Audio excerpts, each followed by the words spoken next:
यीशु मसीह में आप सभी को जय मसीह की। विन डिसाइपलशिप ट्रेनिंग में मैं आप सभी का स्वागत करती हूँ। पिछले पाठ में पाठ क्रमांक 4 और खंड 1 और 2 में हमने शिष्य की जीवन शैली कैसी होनी चाहिए यह सीखा था। इस पर आधारित प्रश्न और इस पर हमारे विचार मैं आपके सामने रखना चाहूंगी। तो पिछले पाठ में जो मैंने पहला प्रश्न पूछा था वह इस प्रकार से था कि वह कौन सी बात है जिससे यह प्रकट होता है कि हम मसीह के लिए समर्पित जीवन जी रहे हैं। प्रभु यीशु मसीह के एक बहुत ही सच्चे शिष्य सेवक बिली ग्राहम इनका कहना है कि अगर हम नहीं जानते हैं कि हम कौन हैं तो हमें यह कभी नहीं पता होगा कि हमें जीवन किस तरह जीना चाहिए। हाँ मेरे प्रियो, यदि हम यीशु की बताई हुई जीवन शैली के अनुसार चलते हैं या चलने की कोशिश करते हैं और उसके उद्देश्य को पूरा करने के लिए सांसारिक सुखों को हम पीछे छोड़ते हैं और उसके पीछे हम नहीं भागते हैं तो ही हम एक समर्पित जीवन जी सकते हैं। दूसरा प्रश्न इस प्रकार से था, हम आज जो जीवन शैली जी रहे हैं उनमें किस प्रकार इसे हम प्रभु यीशु के शिष्य के योग्य जीवन शैली बना सकते हैं। बाइबल कहता है दूसरे तिमुथियुस इसका 3 अध्याय और 16 और 17 वचन में, संपूर्ण पवित्र शास्त्र परमेश्वर की प्रेरणा से रचा गया है और उपदेश और समझाने और सुधारने और धार्मिकता की शिक्षा के लिए लाभदायक है, ताकि परमेश्वर का जन सिद्ध बने और हर एक भले काम के लिए तत्पर हो जाए। इस वचन के अनुसार वचन की अच्छी शिक्षा से वचन को अपने जीवन को सुधारने को बढ़ाती जाती है। इसलिए हमें हमारे जीवन शैली में सुधार करने और वृद्धि करना आवश्यक है, तो ही हम प्रभु यीशु के शिष्य के योग्य जीवन शैली जी पाएंगे। तीसरा प्रश्न इस प्रकार से था कि मसीह प्रेम हमें किन लोगों पर प्रकट करना है और क्यों। मसीही प्रेम हमें अपने पड़ोसी से, किसी अजनबी से और अपने शत्रु से, अन्य विश्वासियों के साथ यह प्रभु यीशु मसीह का प्रेम हमें प्रकट करना है, ताकि हमारे जीवन शैली से यह प्रकट हो कि हम यीशु मसीह के सच्चे शिष्य हैं। चौथा और अंतिम प्रश्न इस प्रकार से था, हमारे व्यक्तिगत जीवन में हमें किन बातों पर अनुशासन करना है और कौन सी बातों में हमें वृद्धि करना जरूरी है। हमारे व्यक्तिगत जीवन में वचन की शिक्षा पाकर उसको अपने जीवन में लागू करने के लिए वृद्धि करनी चाहिए और हमें अध्ययन करने, शिक्षा पाने, शिक्षा देने तथा संगति करने के लिए समर्पित करना है। इस प्रकार हमें भी वृद्धि बढ़ाने के लिए अपनी आदतों को अनुशासित करना है। तो ये प्रश्न थे पिछले अध्ययन के बारे में। आइए आज के अध्ययन को शुरू करने से पहले हमारी सब चिंताओं को, हमारी सोच विचारों को, हमारी परेशानियों को, सारे दुखों को हम थोड़ी देर के लिए भूलकर आइए हम अपना ध्यान प्रभु यीशु मसीह की ओर लगाए और यीशु मसीह के समीप जाए। और मैं विनती करना चाहूंगी मेथोडिस्ट चर्च नांदेड़ से एडवोकेट मिस सुनैना अडागड़े यह हमें प्रार्थना में चलाए। आप सभी को जय मसीह की। सर्वप्रथम मैं विन इंटरनेशनल ऑर्गेनाइजेशन इनका धन्यवाद देती हूँ, जिन्होंने हम सभी के लिए यह सुंदर सा प्रोग्राम डिसाइपलशिप ट्रेनिंग का आयोजन किया है कि जिसके द्वारा हम अपने आत्मिक जीवन में उन्नति पा सके और सही मसीही जीवन जी सके। वैसे ही हमारे कलीसिया के पासवान तथा हमारे कोऑर्डिनेटर मिसेस श्रीमती कांचन श्री सुंदर दीदी, इनका भी हम धन्यवाद देते हैं कि जिन्होंने हम सबके लिए यह प्रोग्राम लाया है, उपलब्ध कराया है। उनका हम तहे दिल से धन्यवाद देते हैं। आइए हम आज के आत्मिक मानना के लिए और आज का जो अध्ययन है उसके लिए हमें एक अच्छा सोच और एक अच्छी बुद्धि मिले, ताकि हम उस अध्ययन को समझ सके और अपने जीवन में इम्प्लीमेंट कर सके। इसलिए हम प्रार्थना में जाते हैं। आइए हम प्रार्थना करते हैं। धन्यवाद धन्यवाद धन्यवाद प्रभु जी, हम आपके नाम को धन्यवाद देते हैं, हम आपके नाम की महिमा गौरव करते हैं प्रभु जी, हर उस बात के लिए, हर उस क्षण के लिए प्रभु जी जो आपने हमारे जीवन में जोड़ा है प्रभु जी, हर उस आशीष के लिए प्रभु जी जो आपके द्वारा हमें प्राप्त हुआ है प्रभु जी, हम उसके नाम से धन्यवाद देते हैं प्रभु जी। प्रभु जी आपकी कृपा दृष्टि, आपका प्रेम हम पर सदैव बना रहे, इसलिए प्रार्थना और विनती करते हैं प्रभु जी। वैसे ही प्रभु जी यह सुंदर सा समय आपने हमारे जीवन में जोड़ा है प्रभु जी, इसके लिए हम आपके नाम को धन्यवाद देते हैं। वैसे ही प्रभु जी जो आज हम इस डिसाइपलशिप ट्रेनिंग के द्वारा प्रभु जी जो कुछ भी अध्ययन करने जा रहे हैं प्रभु जी, वह अध्ययन और वह जो बातें हैं प्रभु जी वह समझने के लिए हमें अच्छी बुद्धि ज्ञान आप प्रदान कीजिए। वैसे ही जो आज के हमारे प्रीचर है प्रभु जी मिसेस शांति राउत मैडम, इनके लिए भी मांगते हैं प्रभु जी जो आने वाला आत्मिक मानना है प्रभु जी वो आपके आशीष से भरा हुआ हो प्रभु जी, इसके लिए मांगते हैं। वैसे ही प्रभु जी इस कार्यक्रम से जुड़े हुए हर एक सदस्य के लिए मांगते हैं प्रभु जी, उन सबके जीवन में प्रभु जी आपका कार्य हो प्रभु जी, इसके लिए मांगते हैं। उनके सारी चिंताएं, परेशानियां, दुख दर्द सब कुछ आपके समीप लाते हुए मांगते हैं प्रभु जी। इस कार्यक्रम के माध्यम के द्वारा, इस डिसाइपलशिप ट्रेनिंग के द्वारा प्रभु जी उनके जीवन में प्रभु जी एक नई आत्मिक उन्नति हो प्रभु जी, ताकि प्रभु जी उनके जो कोई भी प्रभु जी उनके जीवन में समस्याएं हैं, कठिनाई है प्रभु जी, उसमें से वो बाहर निकलने में कामयाब बने और प्रभु जी आपके नाम का मान महिमा गौरव उनके मुख से हो प्रभु जी, आपके नाम की जिंदा साक्ष्य वो दे सके प्रभु जी, ऐसा कार्य उनके जीवन में होने पाए प्रभु जी, यह प्रार्थना और विनती करते हैं। वैसे ही प्रभु जी मांगते हैं हर एक के लिए प्रभु जी जिन्होंने यह कार्यक्रम के लिए प्रभु जी एफर्ट्स लिए हैं प्रभु जी, उन सबके परिवार के ऊपर प्रभु जी आपका विपुल सा ऐसा आशीष बना रहे प्रभु जी, उसके लिए मांगते हैं प्रभु जी बहुतायत का आशीष उनके जीवन में आए प्रभु जी। वैसे ही हमारे कलीसिया के सारे बड़े और छोटे के लिए मांगती हूँ प्रभु जी, उन सबके जो कोई भी परेशानियां हैं, उनके जो कोई भी प्रॉब्लम्स है प्रभु जी, वो सारे प्रॉब्लम्स हम आपके चरणों में लाते हैं प्रभु जी। उन सारे प्रॉब्लम्स को, उन सारी चिंताओं को प्रभु जी आप आपके पवित्र सामर्थ्य से दूर कर दीजिए, आपके पवित्र रक्त के द्वारा सबको शुद्ध कर दीजिए प्रभु जी, आपकी कृपा दृष्टि से भर दीजिए प्रभु जी। इस कठिन समय में जीते हुए प्रभु जी आपने हमारा त्याग नहीं किया प्रभु जी, आज भी आप हमारे संग है प्रभु जी। हर एक ऐसे कार्यों के द्वारा प्रभु जी जो आज हमारे जीवन में घट रहे हैं प्रभु जी, यह एक जिंदा साक्ष्य है प्रभु जी हमारे जीवन की कि प्रभु जी आप हमारे संग हो प्रभु जी। हर एक महामारी से, हर एक विकट परिस्थिति से आपने हमारा रक्षा की है प्रभु जी, और आप हमें आगे चला रहे हैं प्रभु जी। इस समय में प्रभु जी जहाँ प्रभु जी हर एक बातों की कमी घटी है प्रभु जी, उस समय में भी प्रभु जी आपके आत्मिक मानना का प्रभु जी हमें लाभ हो पा रहा है प्रभु जी, इसलिए हम आपके नाम को धन्यवाद धन्यवाद धन्यवाद देते हैं, कोटि कोटि धन्यवाद देते हैं प्रभु जी। प्रभु जी आपकी कृपा दृष्टि हम पर और हमारी कलीसिया के सभी सदस्यों पर सदैव बनी रहे प्रभु जी, इसलिए प्रार्थना और विनती करते हैं। वैसे ही प्रभु जी विनय इंटरनेशनल ऑर्गेनाइजेशन के लिए भी मांगते हैं प्रभु जी, जो अपने कार्यक्रम के द्वारा प्रभु जी एक अच्छा अध्ययन पाठ जो बाइबल के द्वारा प्रभु जी वो हमें एक सही डिसाइपल होने का जो एक अध्ययन दे रहे हैं प्रभु जी कि हम अपने मसीही जीवन में कैसा जीवन जिए, हम एक सही शिष्यता में कैसा बना रहे, एक सही मसीही शिष्य कैसा बने प्रभु जी। यह अध्ययन के द्वारा प्रभु जी हमारे जीवन में आशीष आए प्रभु जी, यह हम प्रार्थना और विनती करते हैं प्रभु जी। वैसे ही प्रभु पिता परमेश्वर इस मैसेज को सुनने वाले प्रभु जी जो कोई भी प्रभु जी है उनके जीवन में जो कोई भी कठिनाइयां हैं प्रभु जी, वो सारी कठिनाइयां हम आपके सामर्थ्य हाथों में सौंपते हैं प्रभु जी। वैसे ही हर एक बीमार को आपके द्वारा चंगाई मिले प्रभु जी, उसके लिए मांगते हैं। और इस कार्यक्रम के द्वारा जो कोई भी इसमें सदस्यता रजिस्ट्रेशन कराया है प्रभु जी, उसके लिए मांगते हैं। हर एक के जीवन में आप कार्य कीजिए, हर एक को प्रभु जी आपके आशीष से भर दीजिए प्रभु जी। ना केवल हम सांसारिक बातों के लिए रोने वाले, बल्कि प्रभु जी हम आत्मिक जीवन के लिए और स्वर्ग के राज्य के लिए रोने वाले बने प्रभु जी। ऐसा कार्य आप हमारे जीवन में कीजिए प्रभु जी। हर एक बुराई से, हर एक बाधा से प्रभु जी हमें आप बचाए रखिए प्रभु जी। फिर से एक बार प्रभु जी हम आपके नाम को धन्यवाद देते हैं प्रभु जी कि आपने हमें इस कठिन समय में संभाले रखा और आगे भी प्रभु जी आप हमारे संग हैं प्रभु जी, इसलिए हम आपके नाम को धन्यवाद देते हैं प्रभु जी।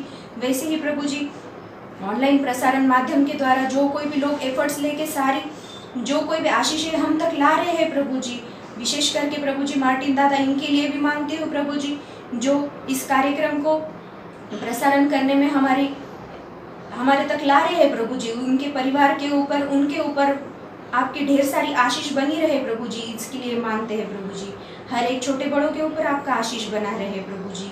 आने वाला आत्मिक मानना, आने वाला अध्ययन प्रभु जी आपका हमें ग्रहण करने लायक, हमें योग्य बुद्धि, शक्ति, सामर्थ्य मिले प्रभु जी, ऐसा होने दीजिए प्रभु जी। आने वाला हर एक समय मैं आपके सामर्थ्य हाथों में सौंपती हूँ प्रभु जी। यहाँ से लेके आगे की अगुवाई सब कुछ प्रभु जी मैं आपके सामर्थ्य हाथों में सौंपती हूँ। आपके मीठे और पवित्र नाम में मांगती हूँ प्रभु जी, आमीन। ऑडियो क्रमांक 9, पाठ 4, खंड 3। मैं शांति रावटे आज आपके लिए विन शिष्यता मैनुअल के पाठ क्रमांक 4 से आत्मिक जांच सूची प्रस्तुत कर रही हूं। चौथे पाठ की प्रस्तावना में हमें बताया गया है कि अपनी जीवन शैली को समय समय पर जांच लेना यह एक अच्छा काम है। हम एक आदत डाल लें कि हम नियमित रीति से समय निकालेंगे कि हम अपने आप से कुछ ऐसे प्रश्न करेंगे जिनसे हम स्वयं जान सकेंगे कि हमारी जीवन शैली परमेश्वर को प्रसन्न करने वाली है या नहीं। इसी के लिए हमें 20 प्रश्नों से बनी एक आत्मिक जांच सूची दी जा रही है। अभी हम इन प्रश्नों को और उनके साथ दिए गए वचनों को पढ़ेंगे और समझेंगे कि हमारे उत्तर वचनों की किन बातों के आधार पर होने चाहिए। यह हमारे लिए एक अच्छा अभ्यास होगा जो हमें अपनी आत्मिक जांच के लिए तैयार करेगा। तो प्रस्तुत है आत्मिक जांच सूची। प्रश्न 1, क्या मैं उद्धार के लिए केवल मसीह यीशु में भरोसा रखती हूं? हमें 2 वचन पढ़ना है।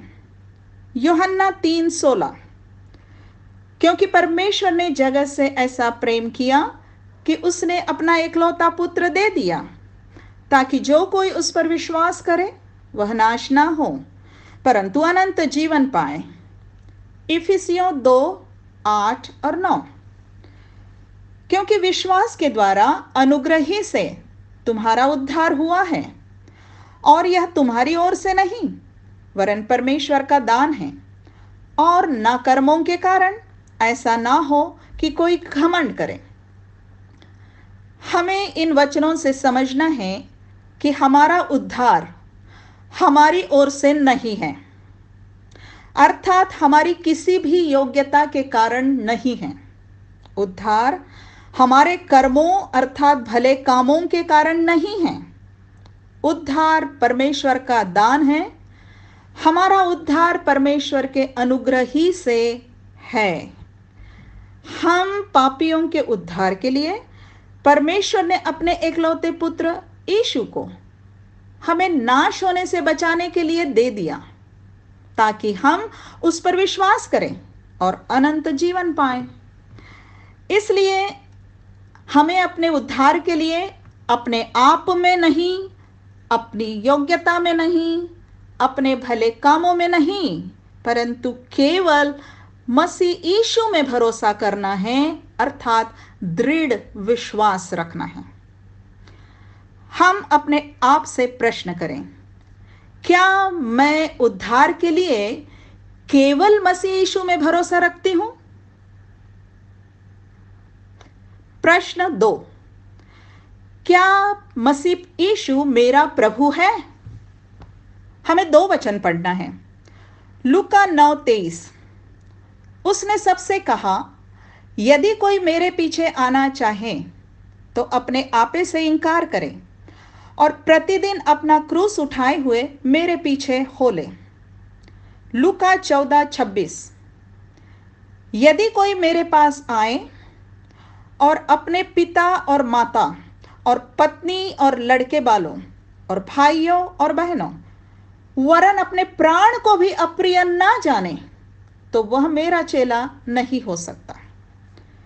इन वचनों के अनुसार यदि हम अपने आपे का इनकार करते हैं, यदि हम प्रतिदिन की कठिनाइयों को सहते हुए भी यीशु की आज्ञाओं के अनुसार जीते हैं, और यदि हम अपने सारे रिश्तों से बढ़कर, अपने प्राणों से भी बढ़कर यीशु से प्रेम करते हैं, तब ही हम कह सकते हैं कि मसीह यीशु मेरा प्रभु है। हम अपने आप से प्रश्न करें, क्या मसीह यीशु मेरा प्रभु है? प्रश्न 3, क्या मेरे जीवन की प्राथमिकताएं परमेश्वर को प्रसन्न करती हैं? वचन मत्ती 6:33, इसमें हमें कहा गया है, पहले तुम परमेश्वर के राज्य और उसके धर्म की खोज करो। इस वचन के अनुसार जिन आत्मिक बातों के द्वारा परमेश्वर के राज्य और धार्मिकता की वृद्धि हमारे जीवन में होगी और हमारे द्वारा दूसरों के जीवन में होगी, उन बातों में हमें सबसे ज्यादा परिश्रम करना है, उनमें हमें सबसे अधिक समय देना है।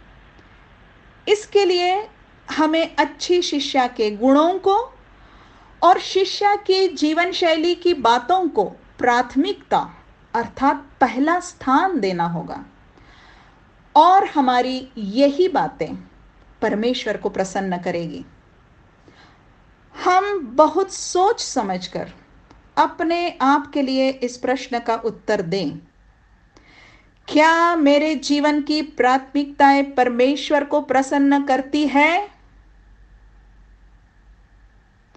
प्रश्न 4, क्या मैं प्रतिदिन पवित्र आत्मा से नियंत्रित और उसके द्वारा चलाए चलती हूं? इसके लिए गलातियों अध्याय 5 वचन 16 से 26 पढ़ना है।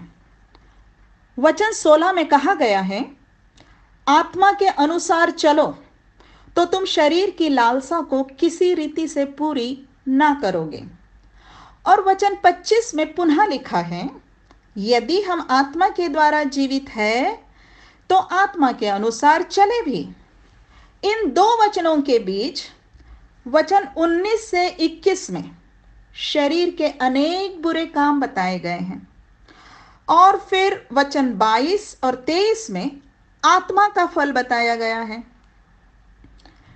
इन वचनों को हम समझे तो समझ में आता है कि आत्मा से नियंत्रित होकर आत्मा के द्वारा चलाए चलने का अर्थ यही होगा कि हमें शरीर की लालसा के बुरे कामों में समय नहीं बिताना है।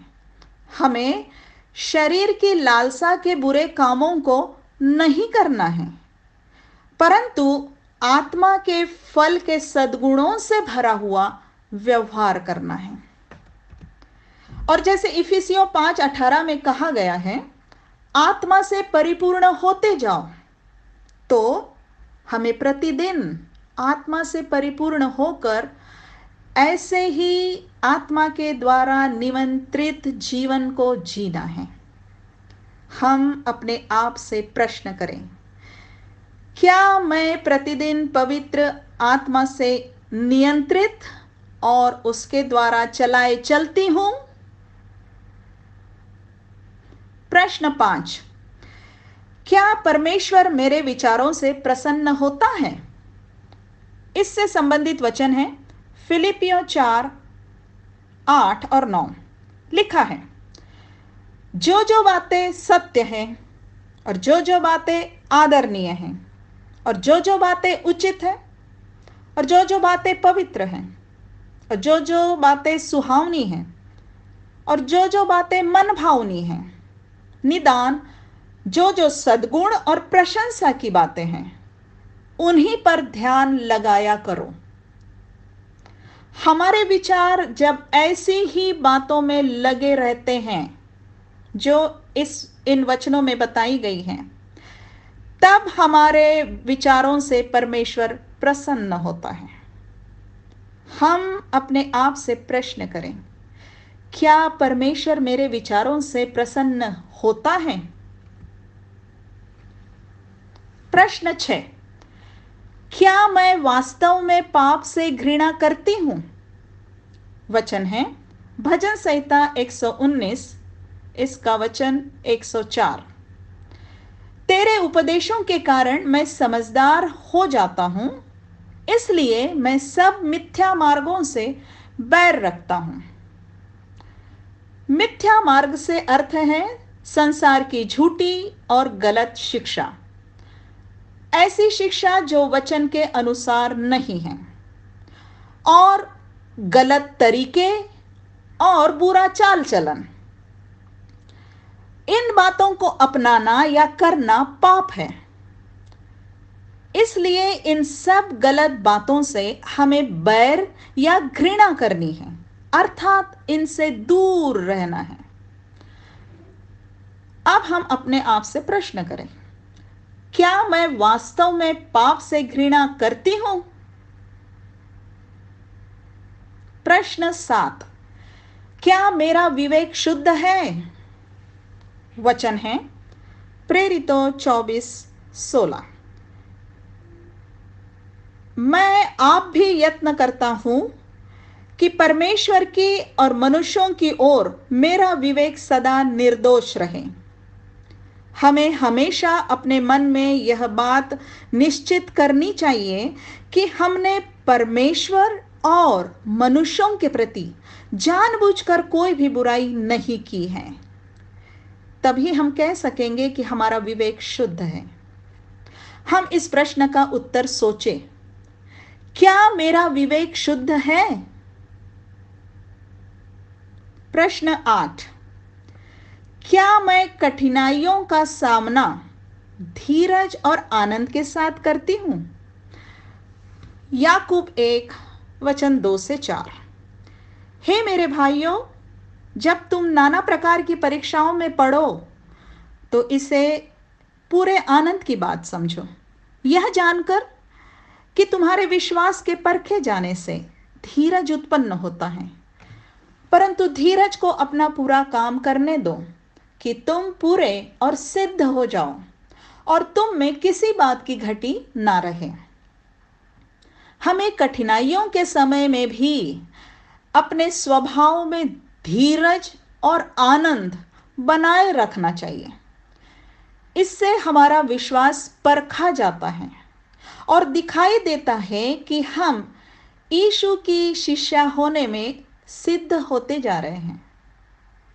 हम अपने आप से प्रश्न करें, क्या मैं कठिनाइयों का सामना धीरज और आनंद के साथ करती हूं? प्रश्न 9, क्या मेरे प्रार्थना के जीवन से परमेश्वर प्रसन्न है? इसके लिए हमें 2 वचन पढ़ने हैं, फिलिपियों 4:6 और 1 तीमुथियुस अध्याय 2 वचन 1 से 4। इन वचनों को पढ़ने से हमें समझ में आता है कि हमें प्रार्थना कैसी करनी चाहिए। इसके अनुसार हमें किसी भी बात की चिंता ना करते हुए हर एक बात के लिए प्रार्थना करनी है। हमें धन्यवाद के साथ प्रार्थना करनी है। हमें सब मनुष्यों के लिए विनती, प्रार्थना, निवेदन और धन्यवाद करना है। हमें राजाओं और सब ऊंचे पद वालों के लिए, हमारे सरकारी अधिकारियों के लिए प्रार्थना करनी है। हमें उनके लिए प्रार्थना करनी है ताकि हमें चैन के साथ सारी भक्ति और गंभीरता से जीवन बिताना सरल हो। हमें सब मनुष्यों के उद्धार के लिए प्रार्थना करनी है। हमें प्रार्थना करनी है कि सब लोग सत्य को जानें।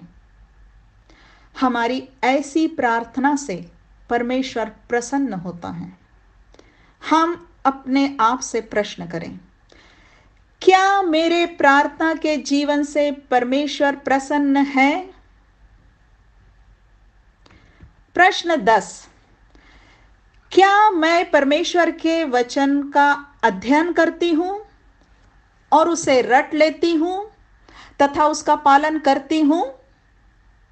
हम पढ़ेंगे 2 तीमुथियुस अध्याय 2 का वचन 2 और 15। लिखा है, जो बातें तूने बहुत गवाहों के सामने मुझसे सुनी हैं, उन्हें विश्वासी मनुष्यों को सौंप दे, जो औरों को भी सिखाने के योग्य हो। अपने आप को परमेश्वर का ग्रहण योग्य और ऐसा काम करने वाला ठहराने का प्रयत्न कर जो लज्जित होने न पाए और जो सत्य के वचन को ठीक रीति से काम में लाता हो। फिर हम पढ़ेंगे 2 तीमुथियुस 3:16। लिखा है, हर एक पवित्र शास्त्र परमेश्वर की प्रेरणा से रचा गया है और उपदेश और समझाने और सुधारने और धर्म की शिक्षा के लिए लाभदायक है।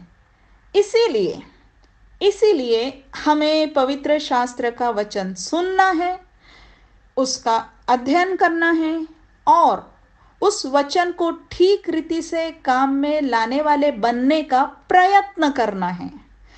प्रयत्न करना है मतलब अध्ययन करना है। तब ही हम ऐसे विश्वासी बनेंगे जो औरों को सिखाने के योग्य होंगे।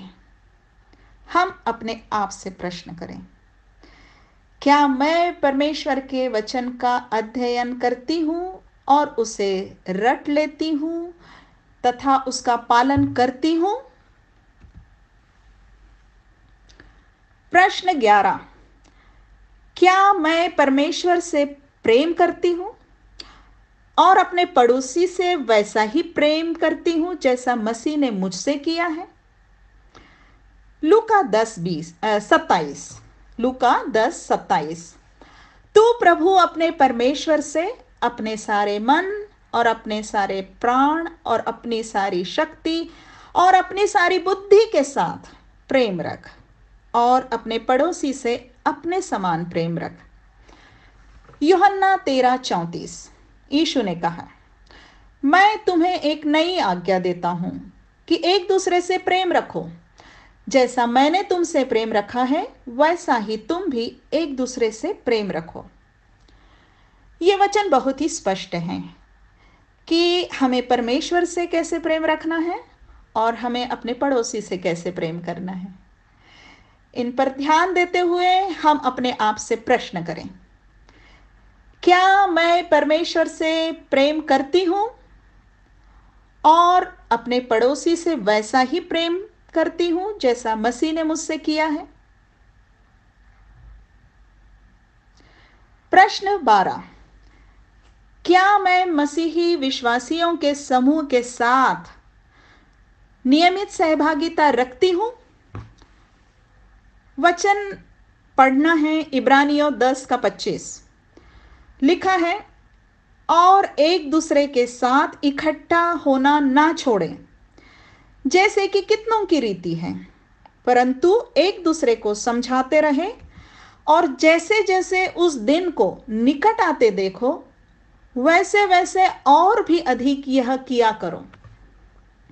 इस वचन के अनुसार हमें सतत अर्थात हर संभव परिस्थिति में नियमित रीति से अपनी अपनी कलीसिया की आराधना में उपस्थित रहना है। हम अपने आप से प्रश्न करें, क्या मैं मसीही विश्वासियों के समूह के साथ नियमित सहभागिता रखती हूं? प्रश्न 13, क्या मैं एक मिलनसार व्यक्ति हूं जिसके साथ जीना आसान है? वचन पढ़ेंगे इफिसियों 4:31 और 32। लिखा है, सब प्रकार की कड़वाहट और प्रकोप और क्रोध और कलह और निंदा सब बैरभाव समेत तुमसे दूर की जाए और एक दूसरे पर कृपाल और करुणामय हो, और जैसे परमेश्वर ने मसीह में तुम्हारे अपराध क्षमा किए वैसे ही तुम भी एक दूसरे के अपराध क्षमा करो। यदि हम इन वचनों में दिए गए मसीही गुणों को अपनाएंगे तो अवश्य ही हम मिलनसार व्यक्ति बनेंगे और फिर हमारे परिवारजनों को हमारे साथ रहना आसान लगेगा और इससे हमारे परिवारों में शांति और संतुष्टि आएगी, हमारी कलीसिया में भी शांति और संतुष्टि आएगी। हम अपने आप से प्रश्न करें, क्या मैं एक मिलनसार व्यक्ति हूं जिसके साथ जीना आसान है? प्रश्न 14, क्या मेरा मन क्षमा करने वाला है? सेत में क्षमा देने वाला, क्षमा स्वीकार करने वाला है?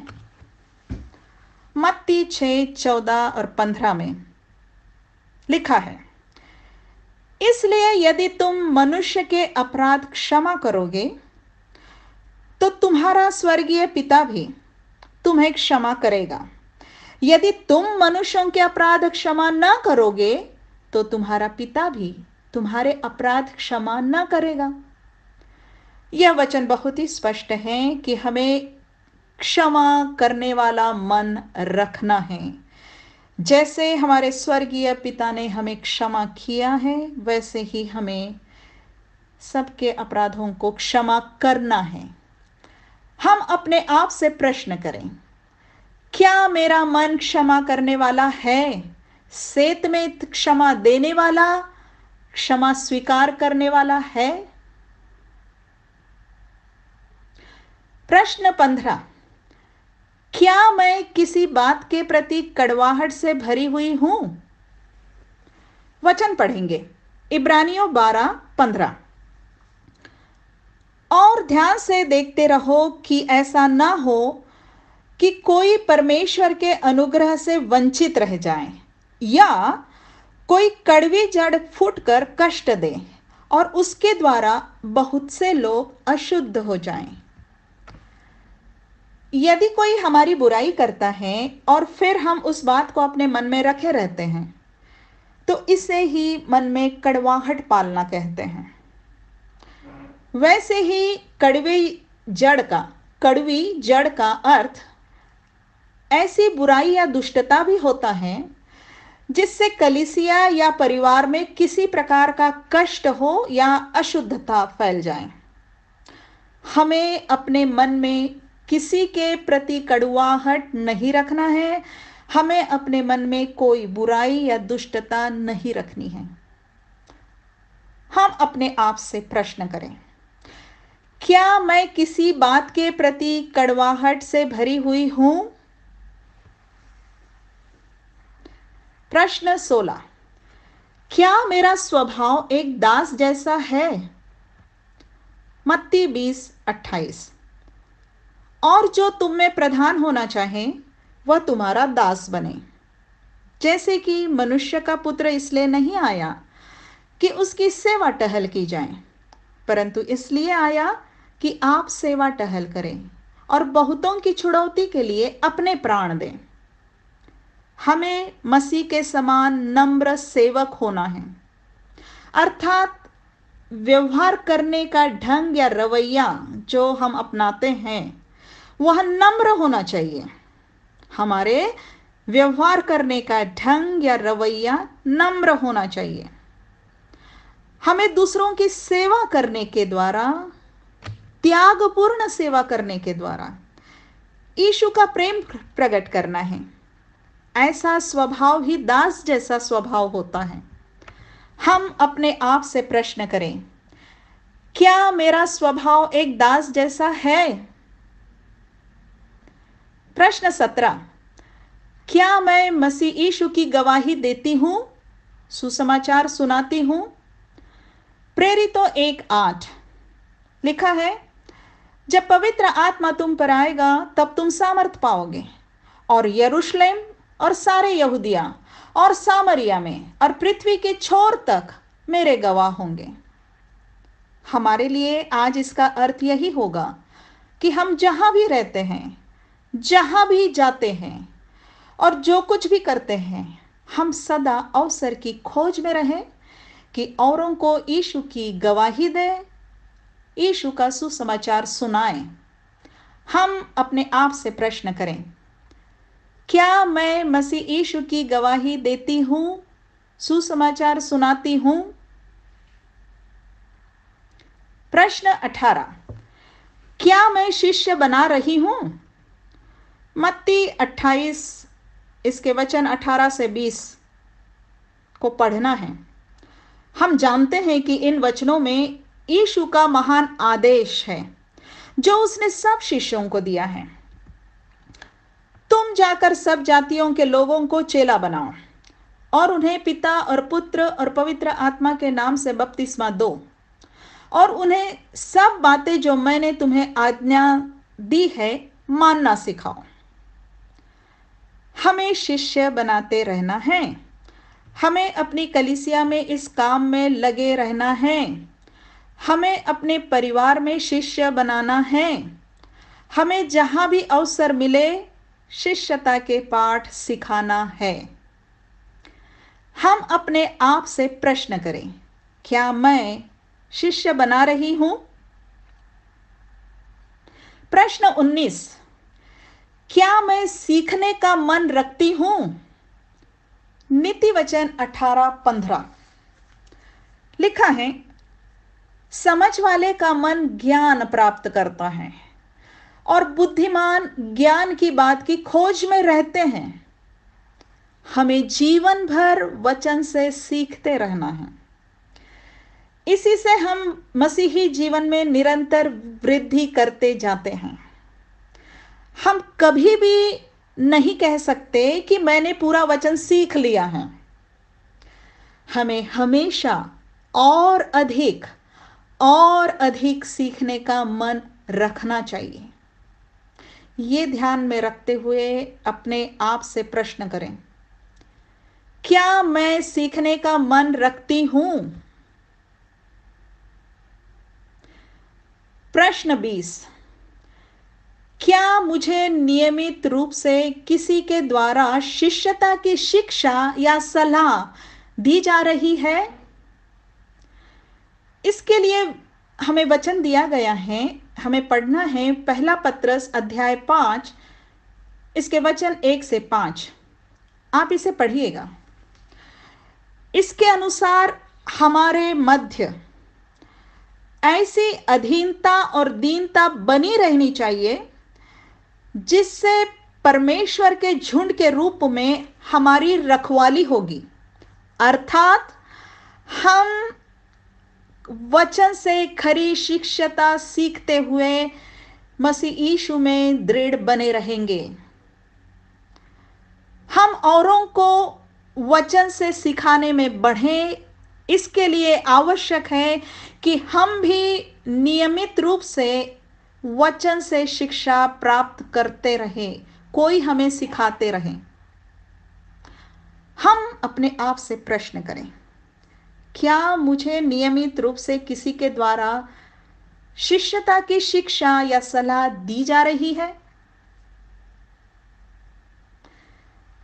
ये है 20 प्रश्न जो हमारी आत्मिक जांच के लिए दिए गए हैं।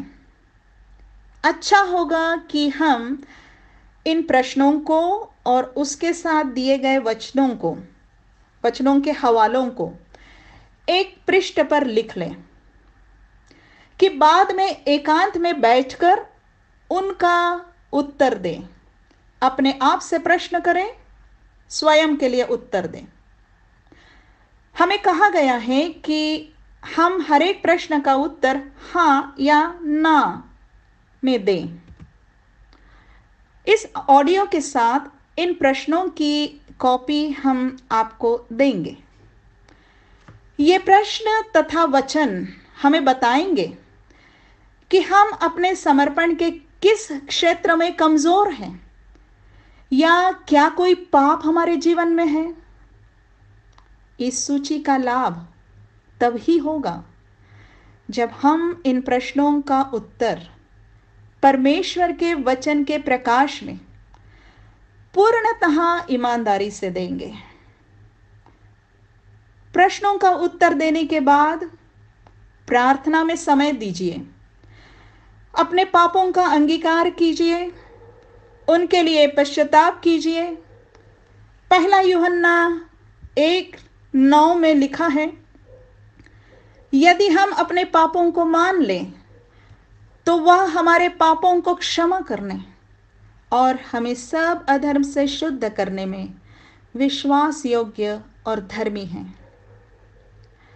अपना जीवन अपने प्रभु मसीह यीशु को पुनः समर्पित कीजिए और फिर आगे आत्मिक सुधार की दिशा में और शिष्यता के जीवन में बढ़ते जाइए। परमेश्वर अवश्य आपकी सहायता करेगा। परमेश्वर हमारी सहायता करे। आमीन। आज के पाठ में हमने आत्मिक जांच सूची पर अध्ययन किया है। यह जांच सूची हम आपको अपने व्हाट्सएप ग्रुप पर देंगे और जो लोग चाहते हैं कि ये आत्मिक सूची हमें भी प्राप्त हो, जो व्हाट्सएप ग्रुप पर नहीं है, तो वह कृपया हमें संपर्क करें ताकि वह आत्मिक जांच सूची हम उन तक पहुंचा पाए और वह लोग भी अपने आत्मिक जीवन को परख पाएंगे इस सूची के अनुसार। तो आपको यह जो आत्मिक जांच सूची दी जाएगी, आपको यह जांच सूची एक वो प्रश्न पढ़कर एक दूसरे पेपर पर उस प्रश्न का आपको उत्तर लिखना है, हाँ या ना। वो उसके अंदर आपको एक ऑप्शन रहेंगे 2 ब्लॉक्स में, हाँ या ना, यस या नो। जो भी क्वेश्चन है आज हमने सीखे हैं वो आपको उस प्रकार उस पेपर पे, आपको दूसरे पेपर पे हमें लिखना है और वो पूरे 20 क्वेश्चन जो है वो पूरे आपको एक पेज पर आपको वो हाँ या ना में लिखना चाहिए। और लिखने के बाद में आपको एक कार्य करना होगा।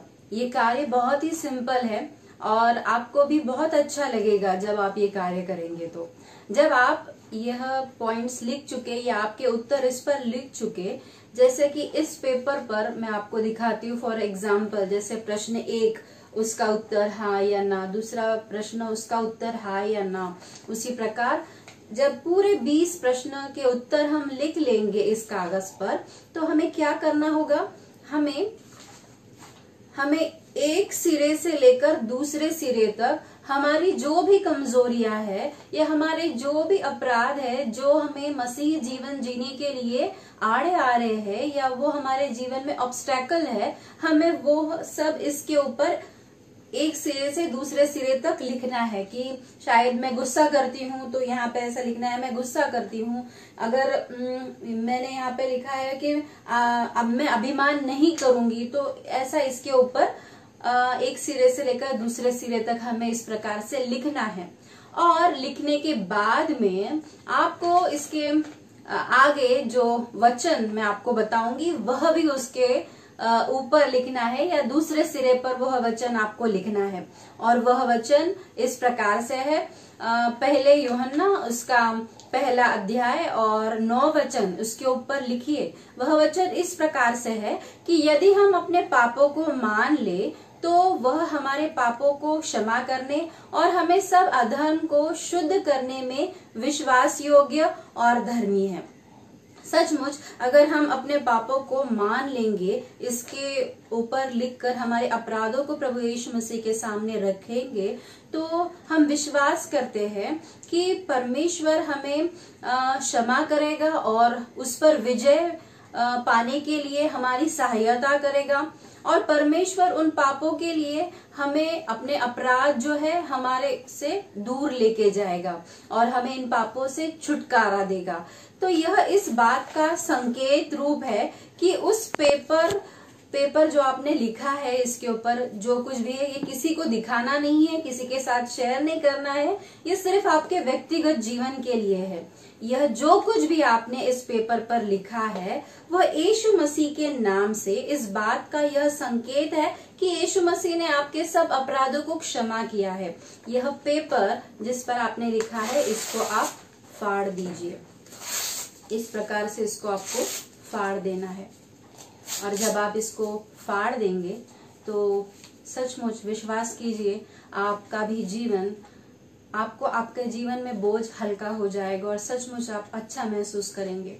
सचमुच प्रभु यीशु मसीह आपको ऐसा अंतःकरण दे और आपके आत्मिक जीवन में उन्नति करने के लिए और आपके आत्मिक रूप से आपको जांच करने के लिए आपकी सहायता करे।